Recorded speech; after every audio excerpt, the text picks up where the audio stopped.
You know how sometimes certain stories just don't need to be adapted? Some things are better left to the imagination, where the absurd or the grotesque can play out without limitations. I'm sure you could rattle off a few examples right now. There's a delicate balance when it comes to adaptations. It's not just about bringing the story to life, it's about keeping its essence intact. And while the body politic and Chattery teeth both have their strengths, some things just work better on paper. McGarris definitely had opinions about how this particular adaptation played out, especially after the order got flipped for the release. One of these stories works out just fine. The other, well, you'll see.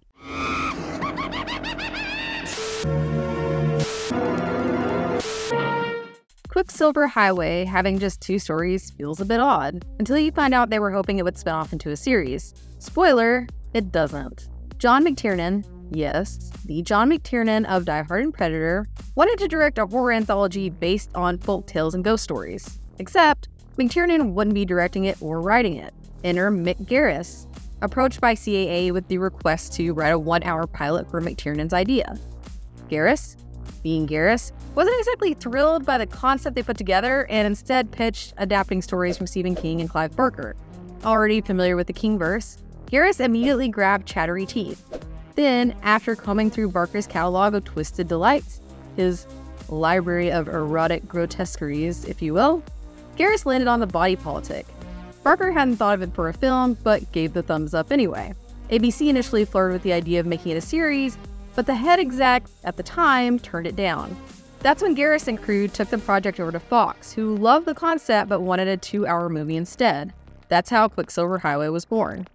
Christopher Lloyd stepped into the role of Aaron Quicksilver, or our wandering narrator, traveling the country to share his strange tales with unsuspecting folk.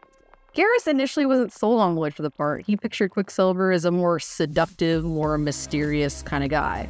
But Lloyd, being the national treasure that he is, quickly proved why he was the perfect fit, bringing his own brand of creepy quirkiness to the character. Honestly, do we really need a seductive, mysterious type for this? Lloyd's performance makes Quicksilver more fun to watch, and his quirky edge keeps the journey way more interesting. Quicksilver typically claims that his stories don't come with a purpose or moral. According to him, he's just sharing tales to find an audience. Nothing more, nothing less. May I toss you a lifesaver? Our first tale, The Body Politic, centers on a plastic surgeon, played by Matt Frewer, who's used to be in complete control, until his own hands have some other plans and decide to stage a rebellion. This one opens with Frewer as a pickpocket on the Santa Monica Pier. He stumbles into a mysterious tent filled with oddities. Christopher Lloyd, our eccentric narrator and guide, plays Aaron Quicksilver. Wait, that's Danny Elfman.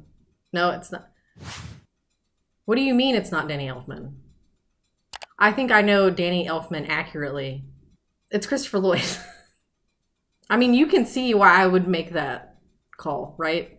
At one point, he tells the pickpocket, also played by Matt Frewer, with his usual snark, about the Hand of Glory, which is, as Quicksilver casually mentions, a real hand.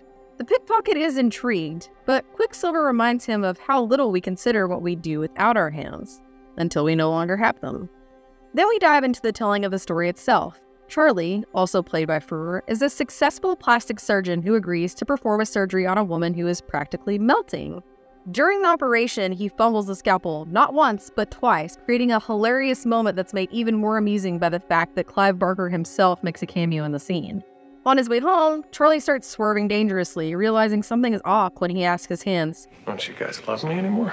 His loving wife, Ellen, played by Cynthia Garris, tries to soothe him with a candlelit bath and a nightcap. But while Charlie sleeps, his hands start chattering away, plotting their rebellion and raising an army. Ellen catches the bizarre hand choreography and watches in disturbed fascination. Charlie's therapist assures him that he's in control, despite Charlie's growing paranoia about his hands. But as the hands plan unfolds, Ellen's last words are a heartfelt, I love you, Dr. George, right before they choke her. Charlie's desperate plea to stop comes too late. His hands have already won. In a final act of defiance, Charlie calls his therapist with his nose, attempting to explain that his hands have taken full control. Meanwhile, the hands are reveling in their army. Charlie hacks off one of his hands with a butcher knife, and it's off to raise their army. The next 15 minutes are a chaotic spree of murder and mayhem, a grim version of Thing's Big Day Out. Charlie gathers all of the hands on a rooftop, convinces them that he's their new leader, then urges them to embrace freedom from the tyranny of the body. In a dramatic finale, he leaps to his death, taking all the loose hands with him. As the credits roll, you might chuckle at the thought of Clive Barker watching from the sidelines, probably wondering if he should start keeping an eye on his own hands. Barker's writing in the body politic is so vividly immersive that it almost reads like poetry. Even when tackling something as outlandishly gruesome as rebellious hands, or silly, his knack for crafting beautifully horrifying narratives is part of what sets his work apart, allowing him to build atmosphere and dread that the screen often struggles to match. Matt Frewer proves once again why he's not only a master of his craft, but a staple in the horror genre. What I love is that he's always in on whatever role he's taking. Here, Frewer is having to treat his hands as a separate entity, focusing in on their own realm. Also, has anyone noticed how charismatic he is? Am I alone here? Frewer didn't need to audition either. Garrus pretty much said, "I know you're game for a wild story about rebellious hands, so let's go." I know I mentioned Barker's cameo, but John Landis also appears as a surgical assistant. Do whatever you want with that. Late night, Dr. George?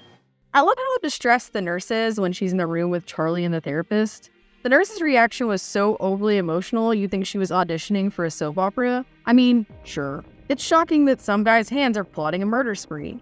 But she was acting like she just found out that they, canceled her favorite TV show or grandma died. One of those is different from the other. I almost expected her to faint onto a conveniently placed couch. So, back to the nurse. At the end, she's about to cut off her own nose with a pair of giant scissors. It's probably the most disturbing part, though the wiggling kind of ruins it all. Stranded on an empty highway in the middle of nowhere, Carrie, played by Raphael Sbarge, wanders off to find a rest stop, leaving his pregnant bride behind, and, of course, Quicksilver shows up to offer her some food while she waits. He invites her into his camper, which, much like the TARDIS, is bigger on the inside.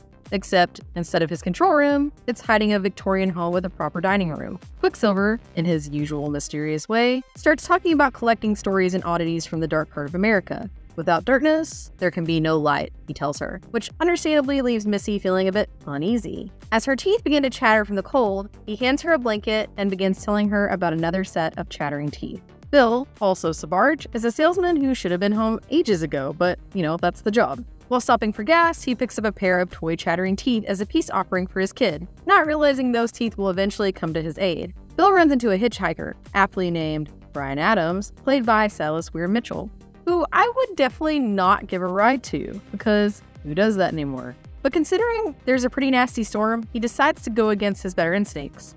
Also, you can't trust Bryan Adams because he doesn't know shit about the summer of '69. He was like 9. During their time together, Bill figures out soon enough that Bryan Adams is full of crap. The tension builds and things take a turn when Bryan pulls a knife on Bill. But Bill's not going down without a fight. He out-crazies Bryan, threatening to flip the van and promising he'll survive while Bryan won't. He makes good on that threat when a semi comes barreling toward them and Bill swerves, flipping the van. But wait, it's not over yet. When they come to, Bill realizes he's stuck, trapped by his seatbelt, while Bryan is loving the role reversal. Bryan continues to threaten Bill, who's desperately wishing to escape.